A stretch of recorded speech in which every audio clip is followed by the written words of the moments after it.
Hey, it's Brie. Thank you for watching again. This is, I think, the fourth video for...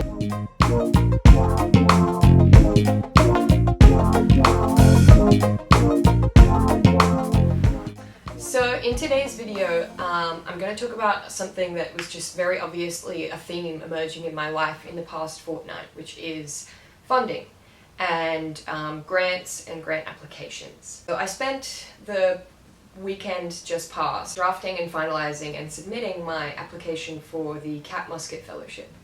And that was quite an intensive time for me because the nature of my application is quite personal. I guess I did want to mention that something I found quite interesting is that when I first found out about the fellowship being offered, I got really excited because it's the fellowship is for female identifying writers, but I never personally met Cat Musket before she passed away last year, and I sort of had this sense that I shouldn't really apply for a fellowship that was, established in her name when I didn't have any connection to her. It just sort of struck me that when you're applying for things, especially if there is a real significance behind the thing you're applying for, it really hits home that imposter syndrome that people talk about. And when there's an opportunity for you to apply for in the creative profession, it's so easy to think that, like, oh well, that's not for me, that's for somebody else. I got a bit disheartened by how many hours I put into the application when there's no guarantee that anything will come of it. One of the things you could submit that was optional with your application was up to 3 letters of support, and I was very fortunate in that I asked some of my mentors and people in the profession who I know and who have supported me in the past, who I really, really admire, and if nothing else, reading their glowing letters of support just felt like so much encouragement and so much positivity that made me feel like even if I don't get that fellowship, knowing that there are people who believe in me and support my writing and the project that I proposed, I guess that was kind of enough for me. But on a bit of a lighter note, a sort of update on the situation with the Queensland Writers Centre / Queensland Women's Week grant. I just had my meeting with Katie Woods, who is the CEO of Queensland Writers Centre, because they are auspicing our grant application to get some money to make the launch party of issue 1 of Hot Chicks with Big Brains super duper awesome. And the meeting went really well. The grant application is really super simple.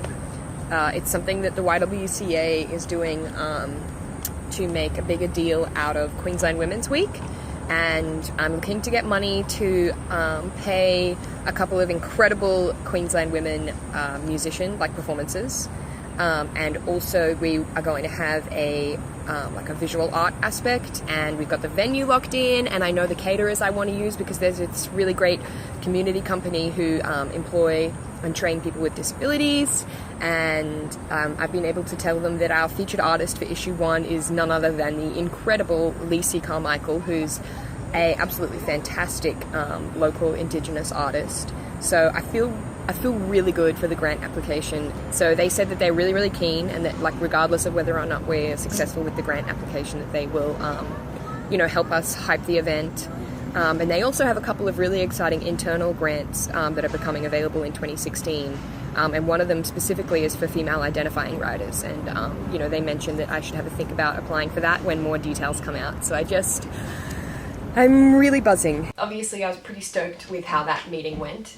But I just feel like I've spent a lot of my life recently asking other people for money. And it's one thing to feel newly and more that I'm asking people for money to support my profession, but also that you're asking people for money and you don't even know if you're going to get it or not. So that's something I've sort of been struggling a little bit with. I tried to psych myself up and remember the good thing. And so I had a chat to James because he recently had some awesome news and positive, successful things about grant applications. Cool. So this is my friend and housemate, James Butler, and James is one of the founding editors of Scum magazine. Mm-hmm. Can you tell us a bit about Scum, firstly? Yeah, so it started in 2013, and 2 of my friends, Sean Campbell and Sam George Allen, we just felt like at that time, when you were starting out writing, there seemed to be this big gap between like publishing on your own blog, for example, and then submitting to places like VoiceWorks and Lifted Brow, places that, even though really, really great, felt kind of unattainable to do. There felt like there was a gap between producing really great work and getting paid for it and then doing something in your own time. We kind of wanted to fill that in between. And so we started for that reason, and then as time went on, we had 2 other editors come join us, which was Jessica Alice and Chloe Reason. And yeah, now it's 2016. Yeah. And so in my video today, I'm talking a bit about grants. Can you tell us a bit about your recent success? Yeah, so a really cool thing that happened was this year we were given a grant from Arts Council Australia, and it means that we get to pay people to write for us, which is something that we wanted to do the whole time, but obviously, you know, for uni students / casual workers can't afford to do that. That's one of the other things I'm finding being in the process of applying for grants is that like both of us obviously like really believe in the publications that we're making, but then it's always still like a little bit painful that if you are successful and you do get money, you have to it makes you want to and it makes you able to put way more time into what you're doing, but the nature of grants means that like you don't get paid for doing it. Yeah, I mean, I know I've spoken to you about this before, and this is more an observation than a complaint, but it's like all the money, like I want to be transparent, all the money that we're getting for Scum is going to the writers, so like none of the editors are getting any money, which is understandable, and like that's like what we applied for the grant knowing that's what we wanted to do. And that's very common for grants, is that you get money like for the project but not actually. Oh, and I know that we're definitely not the only publication who pay contributors but not staff. Well, the Lifted Brow is the same, isn't it? Yeah, I think there's a few. You don't want to complain about it, but it just is like a bit frustrating.